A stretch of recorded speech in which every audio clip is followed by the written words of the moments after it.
जर जिंकायचं असेल तर तुम्हाला जिंकून द्यायची धमक फक्त तुमच्यातच आहे, ती दुसरी कुणाच्यातही नाही. ही सुद्धा सगळ्यात मोठी वस्तुस्थिती आपण मान्य केली पाहिजे. पण खरं तर अपयशाची धनी होणारी माणसं सातत्यानं कारणं सांगत राहतात, आणि जी माणसं कारणं सांगत राहतात त्यांच्या गळ्यात यशोगाथा कधीच माळ घालत नाही. सगळ्यात मोठी गोष्ट आहे. खरं तर आम्ही सातत्यानं ह्या गोष्टी बोलत राहतो. मी नेहमी सांगतो, एक सद्ग्रस्त होते, ऑफिसमध्ये काम करायचे, सकाळी ऑफिसला गेले की दुपारपर्यंत काम करायचे, दुपारच्या सुट्टीत सगळ्या सहकाऱ्यांबरोबर जेवायला बसायचे. त्या दिवशी सुद्धा दुपारी सहकाऱ्यांबरोबर जेवायला बसले. जेवताना डबा उघडला, डबा उघडून बघितला, डब्यात खिचडी. म्हटले धत तेरी की खिचडी आपल्याला अजिबात आवडत नाही, पण खाल्ली तंतनत. दुसऱ्या दिवशी परत सकाळी ऑफिसला आले, दुपारपर्यंत काम केलं, दुपारच्या सुट्टीत सहकाऱ्यांबरोबर परत जेवायला बसले, परत डबा उघडला, डब्यात बघितलं खिचडी. अरे काय कटकट आहे, रोज खिचडी खिचडी खिचडी, वैताग आलाय नुसता, पण तरी खाल्ली निमूटपणे. तिसऱ्या दिवशी परत ऑफिसला आले, परत दुपारपर्यंत काम केलं, दुपारच्या जेवणाच्या सुट्टीत सहकाऱ्यांबरोबर जेवायला बसले, परत डबा उघडला, डब्यात बघितला परत खिचडी. अरे काय कटकट आहे, रोज खिचडी खिचडी खिचडी, वैताग आलाय नुसता. त्याची ही तंतन शेजाऱ्यानं ऐकली. तसा तेसाचा शेजारी म्हणाला, अरे इथं तंतन करून काय उपयोग आहे का? त्यापेक्षा घरी जाऊन बायकोला सांग, बाई ग मला खिचडी आवडत नाही, दुसरं काहीतरी बनवून दे. इथं बोलून काय उपयोग? तसा तो शेजारला म्हटला, हे बघ माझं अजून लग्न झालं नाही, त्यामुळे मला बायको नाही, त्यामुळे माझा स्वयंपाक मीच करतो, आणि मला खिचडीशिवाय दुसरं काही बनवता येत नाही. म्हणजे खिचडी करायची आपणच, आणि परत खिचडी आपल्याला अजिबात आवडत नाही. अरे केली कुणी? आमच्या आयुष्यामध्ये जे काही घडतं, आमच्या आयुष्यामध्ये आम्ही जे काही बनतो, आमच्या आयुष्यामध्ये आम्ही जे काही बनवतो, त्या सगळ्याचे धनी आपले आपण असतो. फक्त आपण कारण सांगत राहतो, मला हे आवडत नाही, मला ते आवडत नाही, पण वस्तुस्थिती हे सगळं केलेलं आपणच असतं. ही सगळ्यात महत्वाची गोष्ट आहे. त्यामुळे निश्चितपणे या सगळ्या गोष्टींचा विचार करताना काही गोष्टी आपण प्रामुख्याने लक्षात घ्यायला हव्यात. जी माणसं मोठी झाली, ज्या माणसाने उत्तुंग यश मिळवलं, त्यांच्या कर्तबगारीच्या कहाण्या जर आपण ऐकल्या तर या सगळ्या माणसांनी स्वतःच्या अपयशाचा धनी म्हणून स्वतःलाच मान्य केलंय, आणि यशाचं श्रेय मात्र सातत्यानं त्यांनी इतरांना दिलंय. ही सगळ्यात मोठी गोष्ट आहे. आपण ज्यावेळी स्वतःच्या विकासाचा मार्ग निर्माण करतो, स्वतःच्या अपेक्षांचा मार्ग निर्माण करतो, आकांक्षांचा मार्ग निर्माण करतो, महत्वाकांक्षांचा मार्ग निर्माण करतो, त्यावेळी एक गोष्ट सगळ्यात महत्वाची असते की पहिल्यांदा आपल्याला काय व्हायचं आहे हे आपल्याला मूलतः ठरवता आलं पाहिजे. अनेक लोकांना ध्येयच नसतं, त्यामुळे सुकानू नसलेल्या जहाजासारखी त्यांची अवस्था होते. ते सातत्यानं फक्त भरकटत राहतात, इथं जावं की तिथं पोचावं, तिथं जावं की तिथं, याचा त्यांना मागमूस नसतो. यशस्वी ते होतात जे अर्जुनासारखे फक्त पक्षाच्या डोळ्यावरच नजर ठेवतात, त्यांना दुसरं काहीही दिसत नाही. ही सगळ्यात मोठी एकाग्रता ज्याला साधता आली, ज्याला ध्येयाचं केंद्रीभूत होता आलं, त्याला यश मिळवता आलं. ही सगळ्यात मोठी गोष्ट. ठरवून घ्या काय करायचं आहे, एकदा निश्चितपणे ठरवून घ्या. त्याच्यासाठी काही कालावधी दिला तरी चालेल. आपल्या क्षमता काय आहेत, आपण काय करू शकतो, एकदा स्वतःला ओळख करून घ्या. अडचण अशी आहे, रस्त्याने चालता चालता मी सहज म्हणतो, त्याला मी पुरता ओळखून आहे. अरे त्याला ओळखून आहेस, पण तुला ओळखलंयस का? ज्या दिवशी माणूस स्वतःला ओळखेल त्या दिवशी आपण काय करायचं हे त्याला कळेल. ही सगळ्यात मोठी गोष्ट आहे. पण दुर्दैवाची गोष्ट अशी की ज्याला खेळामध्ये रस आहे त्यांनी डान्सच्या क्लासला जावं, ज्याला डान्समध्ये रस आहे त्यांनी मॅथमॅटिक्सची गणितं सोडवत बसावीत. ही अशी सगळी अलीकडची आमची अडचण आहे. मुळात आम्हालाच कळत नाही की आम्हाला काय व्हायचं आहे. काही मुलांना विचारलं, रे काय इकडे आलास? नाही माझ्या वडिलांची इच्छा होती. अरे तू का आलास? नाही माझ्या काकांना वाटत होतं. अरे तुझं काय? नाही ना माझे मित्र असं म्हणाले. अरे बाकीचे सगळे सोड, तुला काय वाटतं ते पहा. आज सगळ्यात जास्त विद्यार्थ्यांच्या आत्महत्या कुठल्या क्षेत्रात होत आहेत? त्या मेडिकल इंजिनिअरिंगला जाणाऱ्याच मुलांच्या होत आहेत. याचं उत्तर काय? कारण आई वडिलांना अपेक्षा आहे माझ्या मुलानं इंजिनियर व्हावं, आई वडिलांना अपेक्षा आहे माझ्या मुलानं डॉक्टर व्हावं. तो मेडिकलला जातो आई वडिलांची अपेक्षा पूर्ण करायला, तो इंजिनिअरिंगला जातो आई वडिलांची अपेक्षा पूर्ण करायला. त्याला काय वाटतं हे आम्ही बघतच नाही. आणि ज्यावेळी नावडत्या क्षेत्रामध्ये पाऊल पडतं त्यावेळी तिथलं त्याला काहीच जमत नाही किंवा त्याला जमवायचंच नसतं. नाईलाजाने त्याला नको ते मार्ग पत्करावे लागतात. ही सगळ्यात मोठी गोष्ट. कुठल्याही क्षेत्रात जायचं असेल तर पहिली गोष्ट एक ठरवा की ती आपल्याला आवडते का? आपण पूर्ण तन मन धनानं त्यात उतरणार आहोत का? पूर्ण आपली सगळी क्षमता त्यासाठी वापरणार आहोत का? आणि ध्येयापर्यंत पोहोचल्याशिवाय आपण माघार घेणार नाही आहोत का? या सगळ्या प्रश्नांची उत्तर जर होय मिळाली तर प्रवासाला सुरुवात करा, अन्यथा उपयोग नाही. एका प्रवासाला सुरुवात करणाऱ्या माणसाच्या हातात सांगितलं, रात्रीचा प्रवास होता, तो म्हटला कसा जाऊ? मग एकाने त्याला कंदील दिला, हा उजेड आहे, कंदील आहे, चल चालू लाग. तो निघाला पण मध्येच थबकला. म्हणे का? अरे हा कंदील तर फक्त माझ्या पावलापुरताच प्रकाश देतो, मला तर 3 मैल जायचं आहे, कसा जाऊ? त्यावेळी तो म्हणाला, अरे बाळा तू चालायला सुरुवात तरी कर, जसा तू पुढे जाशील तसा प्रकाश सुद्धा तुझ्या सोबत आपोआपच येईल. आम्हाला हे कळायला सुरुवात तर करा. पण हे कधी होतं? ज्यावेळी आम्ही ठरवतो निश्चितपणे होय हे सगळ्यात महत्वाचं आहे. एक थोरला भाऊ होता, त्याला भेटायला दुसरा भाऊ आला. त्यांनी त्याच्या नोकरला विचारलं, मालक आहेत का? ते म्हटले, मालक विठ्ठलाची पूजा करतायत. अरे म्हटले, किती वेळ लागेल? म्हटले, एक अर्धा तास तरी लागेल. बरं म्हटले, ठीक आहे. आता म्हटलं अर्धा तास त्याची पूजा व्हायची आहे, तो पण आपण काय करावं? त्यानं शेजारचं फावडं घेतलं आणि तिथं खड्डा काढत बसला. अर्धा तास झाला. त्यांनी विचारलं, झाली का रे मालकांची पूजा? नाही, आता विठ्ठलाची पूजा झाली, आता विष्णूची पूजा करतायत. म्हटले, किती वेळ लागेल? नाही म्हणे, आणखी अर्धा तास लागेल. बरं म्हणला, ठीक आहे. त्यांनी दुसरा खड्डा काढायला सुरुवात केली. अर्धा तास झाला. परत नोकरला विचारलं, झाली का रे पूजा? नाही, विष्णूची पूजा झाली, आता शंकराची पूजा करतायत. म्हणजे किती वेळ लागेल? आणखी अर्धा तास लागेल. तो म्हटला, ठीक आहे. तोने आणखी खड्डा काढायला लागला. वेळ जात राहिला, पूजा चालत राहिल्या. आणि ज्यावेळी सगळी पूजा उरकून थोरला भाऊ बाहेर आला, त्यावेळी याचे 8-10 खड्डे काढून चालले होते. थोरल्या भाऊनी विचारलं, अरे काय एवढा वेळ करत होतास? काय नाही म्हटला, तुझ्या अंगणात पाणी लागतंय का ते बघत होतो. थोरल्या भाऊनी ते 8 खड्डे बघितले. अरे म्हटले, मग पाणी जर शोधायचं होतं तर एकच खड्डा काढायचा, निश्चितपणे पाणी लागलं असतं. धाकटा म्हटला, तेच तर मी तुला सांगायचा प्रयत्न करतोय. तुला देवच पाहिजे होता तर एकाच देवाची पूजा केली असती तर भेटला असता. हे अर्ध्या तासात प्रत्येक देवाची पूजा करतोय असं कसं? एका खड्ड्यात जर पाणी भेटतं तर एका देवातच सगळं भेटायला हवं. जो सल्ला मला देतो, तू सल्ला तू काय आत्मसात करत? अरे असं केलं असतं तर माझाही वेळ मागापासून वाचला असता. आमची सगळ्यात मोठी गोष्ट आहे, एक ना धड भराभर चिंध्या. हा आमच्या मुलांच्या अयशस्वीतेचा मग सगळ्यात मोठं कारण मीमांसा आहे. आम्ही ठरवत नाही, निश्चितपणे ठरवायला हवं. काय हे तर हे त्या मार्गात एकदा ठरवलं ना, पूर्णपणे झुकून द्या, पूर्णपणे. दुसरा काही विचार नाही. ही ताकद, ही क्षमता ज्यावेळी तुम्ही त्या एकाच क्षेत्रामध्ये पूर्ण कराल त्यावेळी निश्चितपणे तुम्हाला यश मिळेल. ही सगळ्यात मोठी वस्तुस्थिती आहे. अर्थात ह्या सगळ्या गोष्टींचा विचार आपण निश्चितपणे करायला हवा. आपल्या क्षमता, आपली परिस्थिती, आपली कुवत, या सगळ्याचा मर्यादा, या सगळ्यातून पुढे जात आपण निश्चितपणे या गोष्टीपर्यंत पोहोचतो. ठरवलं, आता एकदा तुम्ही या वाटेवर आलायच ना, एकदा प्रवासाला सुरुवात केलीच ना, इथल्या सगळ्या गोष्टी ज्या काही असतील त्या आम्ही पाहत पुढे गेलं पाहिजे. ही सगळ्यात महत्वाची गोष्ट आहे. जगातली जी माणसं मोठी झाली, कर्तबगार झाली, त्या माणसांनी निश्चितपणे काय काय केलं याचा अनुभव आपल्याला जर आपण बघितला असेल तर आपण फार सुखी आहोत, आपण फार चांगले आहोत, आपल्याला सगळं उपलब्ध आहे. आणि हे सगळं असताना जर आपल्याला यश मिळत नसेल तर निश्चितपणे परिस्थिती नव्हे तर आपण कमी पडतो आहोत. ही गोष्टही आपण लक्षात घेतली पाहिजे. खरं तर अनेक कारणं, अनेक मुलं सातत्यानं काही कारण, जशी या मंडळींनी यशाची कारणं सांगितली तशी अनेक लोक अपयशाची कारणं सुद्धा सांगत असतात. सगळ्यात महत्वाची गोष्ट आहे, एखाद्याला विचारलं, काय रे? नाही, आमची परिस्थिती नव्हती हो. मी त्याला सरळ सांगतो, तू शांत राहा. परिस्थिती माणसाला घडवती नाही, परिस्थिती माणसाला बिघडवती नाही. माणूसच परिस्थिती घडवतो आणि माणूसच परिस्थिती बिघडवतो. ही सगळ्यात मोठी वस्तुस्थिती आहे. म्हणजे आम्ही बाकी काय सांगायची गरज नाही. आपण मगापासून प्रांजल पाटीलचं बोलणं इथं ऐकलं. त्या जिवंत हाडा मांसाच्या उदाहरणापेक्षा आणखी दुसऱ्या उदाहरण जायची गरज नाही.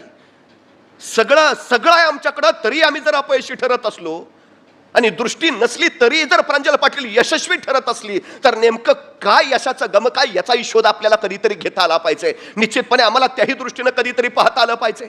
पेले फुटबॉल सम्राट म्हणून ओळखला जातो, पण घरची परिस्थिती काय? वडील बूट तयार करायचे आणि बूट तयार करायच्या त्याच्या कामात तो वडिलांना मदत करायचा. बॉल घ्यायला पैसे नाहीत, फुटबॉल खाणार कुठून, खेळणार कुठून, कसं काय करणार? पण त्यांनी परिस्थितीला दोष नाही दिला. त्यांनी पायमोजे काढले. त्या पायमोजीत कागदाचे ठिगळे टाकायचा, कापडाचे ठिगळे टाकायचा, त्या पायमोज्याचा बॉल करायचा आणि त्या फुटबॉल त्याला करून तो खेळत बसायचा. त्या पायमोज्याच्या फुटबॉलवर खेळून पेले जगाच्या फुटबॉल विश्वातला सम्राट झाला. ही वस्तुस्थिती आम्ही कधीतरी बघायला हवी. मला जर फुटबॉल उत्तर मिळाला असता तर मीही यश मिळवलं असतं, या बोलण्यात कुठेच काही तथ्य नाही. ही गोष्ट मी प्रामुख्यानं लक्षात घेतली पाहिजे. परिस्थिती तुमच्या यशाचा अडथळा कधीच ठरू शकत नाही. ही सगळ्यात, पण जी माणसं स्वतःच्या परिस्थितीचा भाव करून त्याला आपल्या अपयशाचे धनी मानतात ती खरं तर कधीच आयुष्यात यशस्वी होत नाहीत. पण स्वतःच्या परिस्थितीला जी स्वतःची ताकद बनवतात ती माणसं मात्र निश्चितपणे यशस्वी होतात. हा सगळ्यात मोठा आतापर्यंतचा अनुभव आहे. हे सगळ्यात मोठं. आम्ही स्टीव्ह जॉबचं नाव घेतो. आयफोनचं निर्माण ज्यांनी केलं, आयपॅडची निर्माण केलं, सगळं ऍपलचं निर्माण ज्यांनी केलं तो स्टीव्ह जॉब्स. परिस्थिती काय त्याची? शाळा सोडून दिली 7वीत. नाही, मला हे आवडतच नाही, मला जमणारच नाही. घरची परिस्थिती बेताची. करावं काय? म्हणजे हरे कृष्ण मंदिरात तो वार लावून जेवायचा तो स्टीव्ह जॉब्स. खायचे वांदे होते त्याचे, पण तो आज जगातला सर्वोत्तम श्रीमंत झाला. तो स्टीव्ह जॉब्स काय सांगतो? परिस्थिती तुम्हाला कधी शरण आणत नाही, तुम्ही परिस्थितीला शरण जाता. ही वस्तुस्थिती आम्ही लक्षात घेतली पाहिजे. माणसं मोठी झाली, काहीच नव्हतं त्यांच्याकडे. परिस्थितीला ते अपयशाचे धनी नाही, ते परिस्थितीला ताकद बनवत राहिले म्हणून यशस्वी झाले. ही सगळ्यात महत्वाची गोष्ट आहे. आम्ही एखादा प्रयत्न करतो, अपयशी ठरतो आणि नंतर सरळ नाही, आपल्याला जमणारच नाही. आहे काय? एडिसनने 99 प्रयोग केले, अपयशी ठरला. 100व्या प्रयोगावेळी तो यशस्वी झाला. त्याला विचारलं, हे 99 प्रयोग वाया गेले असं तुम्हाला नाही का वाटत? तो म्हणला, अजिबात नाही. या 99 प्रयोगानेच मला शिकवलं योग्य कसं करायचं, तेव्हा मी 100व्या वेळी यशस्वी झालो. अपयश तुम्हाला शिकवण्यासाठीच येतं. अपयश तुमच्यातल्या चुका दाखवण्यासाठी येतं. अपयश तुमच्यातल्या कमतरता दाखवण्यासाठी येतं. हे अपयशच तुम्हाला सुधारत जातं. ही सगळ्यात महत्वाची गोष्ट आहे. पण काही माणसं सातत्यानं अपयशाची चर्चा करत बसतात, सातत्यानं प्रभावाची चर्चा. वस्तुस्थिती कशी नेमकी तयार होणार तुमची? म्हणजे मध्यंतरी भारतीय पत्रकारांचं एक पथक जपानला गेलं होतं. ज्या जपानच्या हिरोशिमा नागासाकीवर बॉम्बस्फोट झाले त्या शहरांचं दर्शन ते करत होते. त्यांच्याबरोबर एक वाटाडा दिला होता आणि त्या हिरोशिमा शहरातनं फिरता फिरता ते एका प्रचंड मोठ्या इमारती समोर आले आणि त्या वाटाड्यानं सांगितलं, हिरोशिमा आणि नागासाकी या 2 शहरावर जे अणुबॉम्ब स्फोट झाले त्या स्फोटामध्ये ही 2 शहरं उद्ध्वस्त झाली आणि त्या उद्ध्वस्त शहराच्या पुनर्वसनाचं केंद्र या इमारतीत आहे. पुनर्वसनाचं काम या इमारतीतनं चालतं आणि या पुनर्वसन समितीचे अध्यक्ष आहेत मॅक हायवर्टन. भारतीय पत्रकारांना आश्चर्य वाटलं, अरे ज्या मॅक हायवर्टनमुळे तुमच्या हिरोशिमा नागासाकीवर अणुबॉम्ब पडले त्याच मॅक हायवर्टनला तुम्ही पुनर्वसन समितीचं अध्यक्षपद कसं काय देता? तो जपानी वाटाड्यात शांतपणे म्हणाला, जपानी माणूस पराभवाची वारंवार चर्चा करत नाही. हे जपानी माणसाच्या यशाचं सगळ्यात मोठं. पराभवाची वारंवार कुठे चुकलो चूक सुधारायची, पुढे जायचं, सातत्यानं त्याची चर्चा नाही करत बसायची. जपान सगळ्या क्षेत्रामध्ये का पुढे आहे याचं कारण सगळ्यात ती माणसं पराभवाला फार महत्वच देत नाहीत. महत्व द्यायचं झालं तर विजयाला महत्व द्या, महत्व द्यायचं झालं तर तुमच्या यशाला महत्व द्या. पराभवाला कसलं महत्व देता? हा, त्याच्यातून शिका, सुधारा आणि पुढे चालू लागा. हा सगळ्यात महत्वाचा विषय. एक वाट बंद झाली दुसरी वाट नाही असं होत नाही कधी. निश्चितपणे आपण काही गोष्टी लक्षात ठेवल्या पाहिजेत. एका क्षेत्रामध्ये घुसला, चालत राहिला तर पोचल्याशिवाय माघारी फिरायचं नाही. ही भूमिका जोपर्यंत तुम्ही घेत नाही तोपर्यंत तिथं पोचत नाही. ज्या माणसाकडे दुसरे पर्याय उपलब्ध असतात ती माणसं त्या क्षेत्रामध्ये कधीही यशस्वी होऊ शकत नाहीत. ही सगळ्यात मोठी गोष्ट आहे. म्हणजे आमचा तानाजी कोंढाणा घ्यायला गेला आणि लढता लढता तानाजी मरला आणि बघता बघता सगळं मग आपलं मराठी सैन्य पळून यायला लागलं. आता किल्ला गेला, तानाजी मेला. त्यावेळी तानाजीचा भाऊ सूर्याजी त्यांनी काय केलं, गडावरनं खाली उतरणारे दोर पहिल्यांदा कापून टाकले. आता लढा नाहीतर गडावरनं उड्या टाकून मरा, 2च पर्याय ठेवले. मराठी सैनिकांनी मरणं नाही लढणं पसंत केलं आणि कोंढाणा जिंकला. परत फिरायच्या सगळ्या दोऱ्या पहिल्यांदा कापून टाका. यायचंय ना इकडं, सगळे दोर कापून टाका. कारण जोपर्यंत तुमच्याकडे पर्याय आहे तोपर्यंत तुम्ही पूर्ण ताकदीनं पूर्ण क्षमतेनं त्या रस्त्यावर चालूच नाही शकत. ही सगळ्यात मोठी गोष्ट आहे. एकदा घुसला ना सगळे रस्ते कापून टाका, सगळे दोर. आता फिरायचं नाही, जोपर्यंत जिंकत नाही तोपर्यंत फिरायचं नाही. ही गोष्ट आपण निश्चितपणे लक्षात घेतली पाहिजे. ठीक आहे, वाटेत काही सांगणारे भेटतील, जसे उत्साह वाढवणारे भेटतात तसे उत्साह कमी करणारे सुद्धा भेटतात. ही सगळ्यात महत्वाची गोष्ट आहे ना. अनेक असतात, त्यात फारसं काही नाही. पण एका माणसानं एका पर्वताच्या सुळक्यावर पाऊल ठेवलं, तो तिथून खाली उतरला आणि सगळ्यांनी त्याला विचारलं, अरे कसं काय जमलं तुला, कसं काय जमलं तुला, कसं काय जमलं तुला? म्हणे का नाही नाही, अरे तिथं कुणी जाऊ शकत नाही, तिथं कुणी जाऊ शकत नाही, तुला कसं काय जमलं? तो शांतपणे म्हणाला, तिथं कुणी जाऊ शकत नाही हेच मला माहिती नव्हतं म्हणून मी पोहोचलो. अनेक गोष्टीत अज्ञान फार महत्वाचं असतं. तुम्हाला फार ज्ञान झालं ना मग तुम्ही अर्ध्यातच माघारी फिरता. आणि अनेक जण असतात फार ज्ञान द्यायचा प्रयत्न करतात, असं कर तसं कर. त्याला सांगूच नका, त्याला त्याच्या मार्गाने जाऊ द्या. फुलपाखराला उडता येत नाही. काय येतं? फुलपाखराला उडता येतं. पण जैवशास्त्रानुसार फुलपाखराच्या शरीराची रचना अशी आहे की फुलपाखरू उडूच शकत नाही. त्याचं शरीर उडूच शकत नाही. ते म्हणजे कुठल्याही जीवशास्त्रज्ञाला विचारलं फुलपाखरू उडेल का, नाही. त्याच्या शरीराची रचना अशी आहे तो उडूच शकत नाही. त्याच्यात नैसर्गिक गुणच नाही उडण्याचा, तरी तो उडतो का? कारण फुलपाखराला जीवशास्त्राचा सिद्धांतच माहित नाही. त्याला माहित जर झालं आपण उडू शकत नाही, तो उडणारच नाही. माहिती नाही तेवढं चांगलं आहे. त्यामुळे काही गोष्टी ज्या माहिती नको करायला काही अडचण नाहीयेत. स्वतःचे मार्ग निर्माण करा, स्वतःच्या वाटा निर्माण करा. रोळलेल्या वाटेवरनं जाऊच नका. अनेकांनी चालून चालून वाटा मळून गेल्या, त्या तिथं काही नाही. नवी वाट शोधा. नवी वाट सापडली नाही तर स्वतःची वाट स्वतः निर्माण करा आणि स्वतःच्या आयुष्याची वाट घडवा. हा सगळ्यात महत्वाचा विषय आहे. का जावं, मी सगळे जात आहेत त्याच रस्त्याने वेगळ्या वाटेनं जाईन, माझी स्वतःची वाट मी नवी तयार करीन. ही सगळ्यात मोठी भूमिका आता आम्हाला घेता आली पाहिजे. हा सगळ्यात महत्वाचा भाग. एक रस्ता बंद झाला, आम्ही 4 चौघांना विचारत राहतो आता कुठल्या वाटेनं जाऊ. अरे तू शोध ना दार, तुझे अनुभव करणे लाव ना, तू धडका मार ना, फुटू दे ना डोकं तुझं. जखमा होऊ दे ना, तुला कळू दे ना वेदना काय असतात. त्याच्याशिवाय यश सोनं जळाल्याशिवाय उजळत नाहीच आहे कधी. ते जाळून तावून सुलाखून काढावंच लागतं, त्यावेळी त्याचा उजळपणा बाहेर पडतो. तुमच्यातलं कसं बाहेर काढायचं असेल, तुमच्यातलं कौशल्य बाहेर काढायचं असेल, तुमच्यातल्या क्षमता बाहेर काढायच्या असतील तर तुम्हाला संकट आलीच पाहिजेत. त्यातनं तावून सुलाखूनच तुम्ही बाहेर पडणार आहे, उजळून निघणार आहे. हे फार महत्वाचं आहे. अनेक लोक सांगतात नाही पण ते माझ्याकडे हे नाही ना, पण ते माझ्याकडे ते नाही ना, परिस्थिती अशी आहे ना. कारण सातत्यानं अनेक लोक, आता मगाशी अनेकांनी सांगितलं मला इंग्रजीत 39 का 49च मार्क होते. मग आता आमच्यातला एकाला लगेच म्हणणार आपलं मेरिटच बसत नाही. ते 12वीला 49 मार्क आहेत आणि कुठं UPSC सांगता. नाही, 40% मार्क पडलेले सुद्धा UPSC पास झालेत. शेवटी आयुष्याचा एक पोक्तपणा असतो, एक परिपक्वपणा असतो.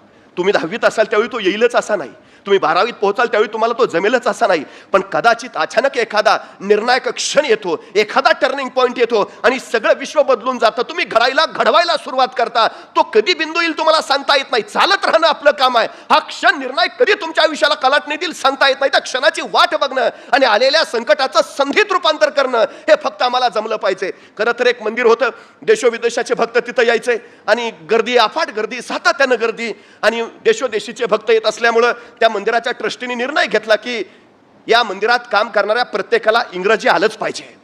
कंपल्सरी करून टाकलं, इंग्रजी आलंच पाहिजे. आता त्याच मंदिरात एक घंटा वाजवणारा होता. ते म्हणलं आता आपल्याला इंग्रजी येऊन काय उपयोग आहे, घंटा कुठे इंग्रजीतनं वाजवायची आहे, आपण तर काय बोलतही नाही कुणाशी. मग त्यांनी ट्रस्टीला विचारलं मला इंग्रजी नाही आलं तर चालेल का. नाही नाही, नियम म्हणजे नियम, सगळ्यांना इंग्रजी आलंच पाहिजे. या मंदिरात जे कोणी काम करतात त्यांना इंग्रजी कंपल्सरी आलंच पाहिजे. वय वर्ष 55, त्या वयात त्यांनी शिकायचा प्रयत्न केला, काही जमलं नाही. पण आता नियमानुसार नोकरी करता येणार नव्हती, शेवटी त्यांनी नोकरी सोडली. बरं आता करावं काय. त्यांनी शांतपणे विचार केला, पोटापाण्यासाठी काहीतरी केलं पाहिजे. त्यांनी लक्षात घेतलं मंदिरात गर्दी अफाट आहे, तास 2 तास इथं लोक घालवतात, पण थोडासा कुणाला चहा प्यावा असं म्हटलं तर इथं चहाचं दुकान नाही. त्यांनी काय केलं, त्या मंदिराच्या बाहेरच एक चहाचं टपरं टाकलं.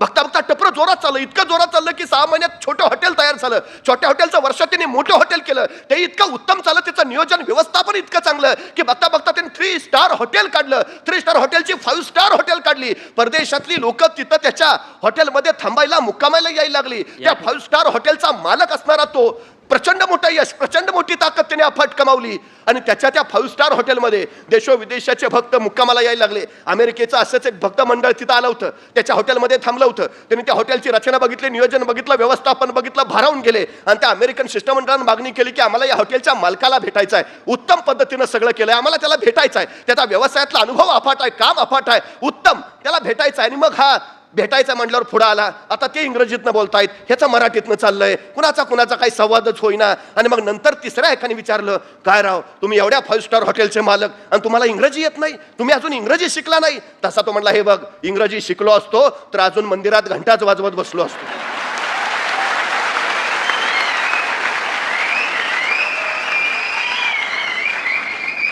म्हणजे इंग्रजी शिकण्याचा एक नियम त्याच्या आयुष्याला कलाटणी देऊन ठेवणार, वळण देऊन ठेवणार. कुठे तुम्हाला संधी मिळेल सांगता येत नाही. तुम्हाला इंग्रजी आलंच पाहिजे ही तुमची सगळ्यात मोठी कसोटी असूच शकत नाही. न आलेली माणसं सुद्धा अफाट आहेत, ती काही मोठी झाली नाही, झाली अफाटच झाली. ही गोष्ट आम्ही पहिल्यांदा लक्षात घेतली पाहिजे. खरं तर मी वारंवार सातत्यानं सांगतो की सगळ्यात महत्वाची गोष्ट आहे, आपण सगळी माणसं इतरांवर फार प्रेम करतो सातत्यानं.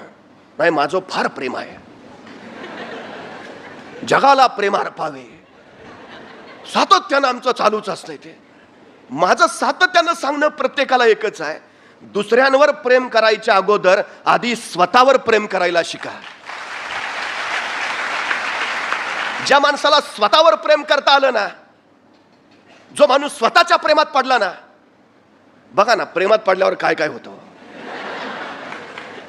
म्हणजे आपल्याला कुणी पाहणारं नसेल तर कपड्याकडे आपलंच लक्ष नसतं, पण कुणी पाहणार आहे म्हटल्यावर अप टू डेटच सगळं लागतं, मॅचिंग झालं पाहिजे. म्हणजे सगळ्याच गोष्टी का, तिला आवडलो पाहिजे.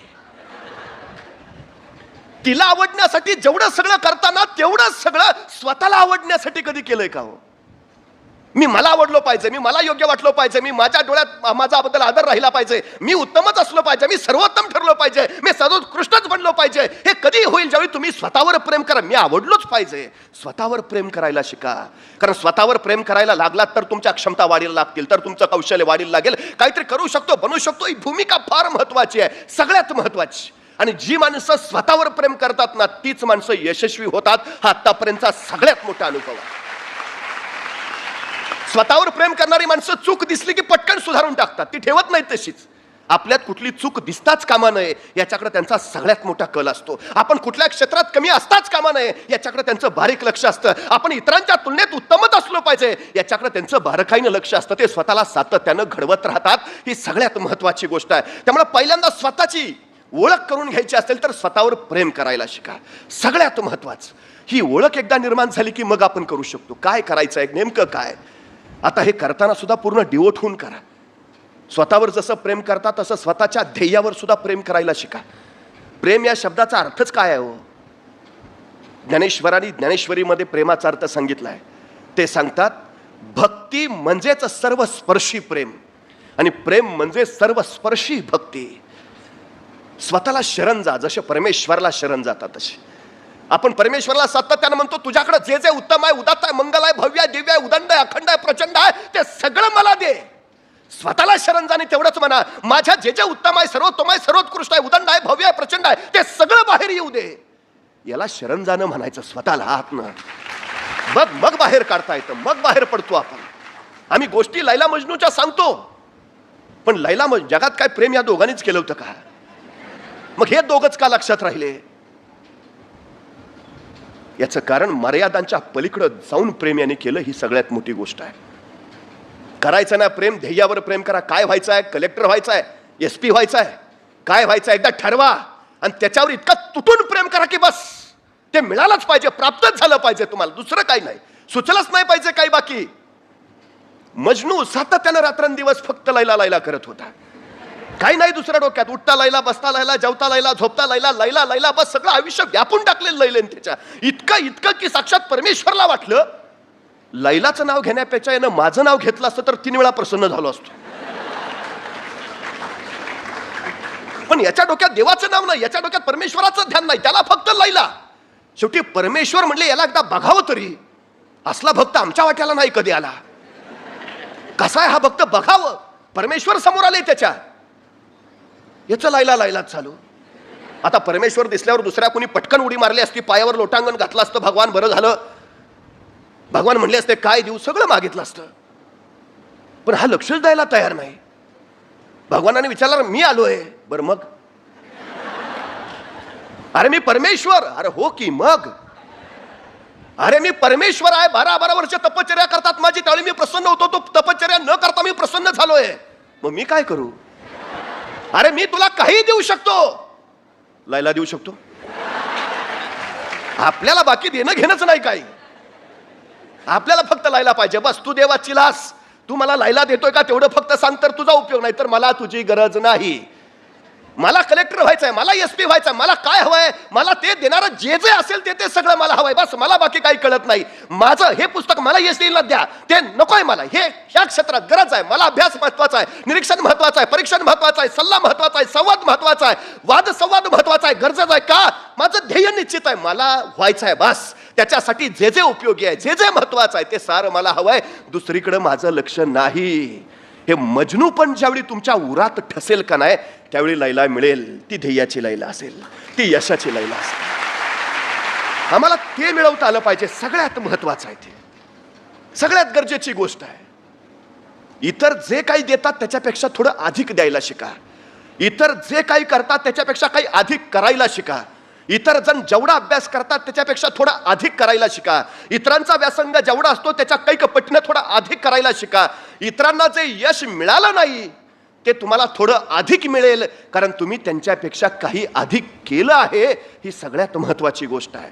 तुम्हाला आतापर्यंत कुणालाही न मिळालेलं यश जर मिळवायचं असेल तर आतापर्यंत या जगात कुणीही केलं नाही असं काहीतरी तुम्हाला करावंच लागेल. तेव्हा कुणाला मिळालं नाही असं यश मिळेल. सगळ्यात महत्वाची गोष्ट आहे ती. सगळ्यात झोकून देणं काम करणं, पूर्ण डिहोट होऊन काम करणं, या सगळ्या गोष्टी आहेत त्या महत्वाच्या.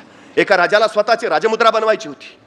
त्यांनी आपल्या नगरातल्या सगळ्या चित्रकारांना आवाहन केलं, माझ्या देशाची राजमुद्रा बनवायचं आहे, वाघाचं चित्र हवंय, जिवंत हुबेहूब वाटणारा वाघ जो मला चितारून देईल त्याला मी बक्षीस तर देईनच, पण या राज्याचा कला गुरु म्हणून त्याची नियुक्ती करीन. आणि त्याच्या नगरातनं हजारो चित्रकारांनी वाघाचं चित्र काढून पाठवलं. आता याची तपासणी कोणी करायची? एक वृद्ध कलागुरू होता, त्याला सांगितलं की यातला चांगलं चित्र शोधा जे राजमुद्रेसाठी आम्हाला घेता येईल. आणि मग या कलागुरूने एका प्रचंड मोठ्या दालनात आलेली ती सगळी वाघाची चित्र ठेवली आणि त्या कला दालनात स्वतःलाही 3 दिवस कोंडून घेतलं. 3 दिवसानंतर कलागुरू ज्यावेळी बाहेर आला, राजाने विचारलं, यातलं कुठलं चित्र निवडलं कलागुरू? आणि कलागुरू शांतपणे म्हणाले, यातलं कुठलंही चित्र योग्यतेचं नाही. उत्तम उत्तम चित्र आहेत, सर्वोत्तम चित्र आहेत, नजरला तर ते लगेच जाणवतात. आणि कलागुरू तुम्ही कसे म्हणता की यातलं एकही योग्यतेचं नाही? तुम्ही कशावरनं ठरवलं? त्यावेळी ते कलागुरू म्हणाले, 3 दिवस या सगळ्या चित्रांना मीही बघत राहिलो, मला सगळीच चित्र उत्तम वाटली, सगळीच चित्र सर्वोत्तम वाटली, पण खरंच योग्यतेचं चित्र शोधायचं म्हणून या कला दालनामध्ये मी एका जिवंत वाघालाच सोडून दिलं. आणि हा जिवंत वाघ त्या वाघाची चित्र पाहत पाहत पुढे निघाला, पण यातल्या कुठल्याच चित्राजवळ हा वाघ थबकला नाही. यातल्या कुठल्या चित्राला बघून वाघानं डरकाळी फोडली नाही. यातल्या कुठल्याच वाघाच्या चित्राला बघून हा वाघ भ्याला नाही. यातल्या कुठल्याच चित्रातल्या वाघाची दहशत घेऊन वाघ पळाला नाही. ही सगळी चित्र बघून त्या वाघावर काही परिणामच नव्हता. याचा अर्थ प्रत्यक्ष हुबेहूब वाटावं अशा योग्यतेचं एकही चित्र नाही. राजा म्हटला, मग मला तर चित्र हवंय, राजमुद्रेसाठी मला गरजेचं आहे, या सगळ्यांचं योग्यतेचं नाही ना? आपण कलागुरू आहात, आपण अनुभव समृद्ध आहात, आपणच मला ते वाघाचं चित्र काढून द्या. कलागुरू म्हणले, नाही नाही, आता या वयात मला ते जमणार नाही, नाही मला हवंय, मला बाकी काही कळत नाही. कलागुरू म्हटले, त्यासाठी मला 3 वर्ष जंगलात जाऊन राहावं लागेल. 3 वर्ष एक वाघाचं चित्र काढायला 3 वर्ष जंगलात जाऊन? पर्याय नाही. राजाला सर्वोत्तम चित्र हवं होतं, त्यांनी कलागुरूंची मागणी मान्य केली आणि हा कलागुरू जंगलात गेला. 6 महिन्यानंतर राजाने आपल्या सैनिकांना पाठवलं, तो कलागुरू काय करतोय ते कला कधी बघा तरी. ते सैनिक जंगलामध्ये गेले तर हा वाघाच्या सगळ्या घोळक्यात बसून वाघांचं निरीक्षण करत होता. सैनिकांनी परत म्हणले, ते बसलाय वाघात. परत 6 महिने झाले. राजा म्हणला, जाऊन या त्या कलागुरूचं चित्र झालं का नाही बघून. परत गेले तर तो वाघासारखा डरखळ्या फोडायला लागलाय. सैनिक आले, परत म्हणले, तो आता डरखळ्या फोडतोय. 2 वर्ष झाली. राजा म्हटला, आता तरी जा बघा त्यांनी ते वाघाचं चित्र पूर्ण केलंय का नाही. सैनिक गेले तर त्या कलागुरूनं त्या सैनिकांकडे असं वाघासारखं बघितलं आणि असा गुरगुरला, ते सैनिक पळतच सुटले. ते वाघच झालाय म्हणे आता. राजा म्हणला, त्यांनी 3 वर्षाची मुदत मागवली, थांबू 3 वर्ष. शेवटी 3 वर्ष पूर्ण झाली. राजाने सैनिकाला सांगितलं, आता तो जा, 3 वर्ष संपली, त्यानं चित्र केलंय का ते बघा, चित्र केलं असलं तर घेऊन या, केलं नसलं तर त्याला सुद्धा घेऊन या, कसल्याही परिस्थितीत. सैनिक गेले. हा वाघासारखाच फिरत होता, सगळ्यांच्या खांद्यावर हात टाकून, डरकाळ्या फोडत गुरगुरत. शेवटी कसं बसं त्या सैनिकांनी त्याला पकडलं, पकडून राजवाड्यात आणलं, राजापुढे उभा केलं, पूर्ण वाघासारखा. तर राजाकडे बघून सुद्धा ते गुरगुरायला लागला, फोडू का डरकाळी. राजाने त्याला सांगितलं, मला प्रत्यक्ष वाघ नको आहे, मला वाघाचं चित्र हवंय. ते झालं का? तसा तो कलागुरू म्हटला, 2 मिनिटात काढून देतो, त्याला काय. लगेच साहित्य मागवलं, 2 मिनिटात त्यांनी वाघाचं चित्र काढून दिलं लगेच.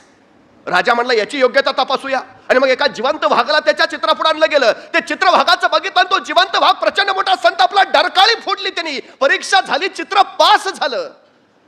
पण राजाने त्याला विचारलं, 2 मिनिटाचं चित्र काढायला 3 वर्ष जंगलात कशाला गेला? त्यावेळी तो कलागुरू म्हणाला, वाघाचं चित्र काढायचं असेल ना तर पहिल्यांदा वाघ व्हावं लागतं.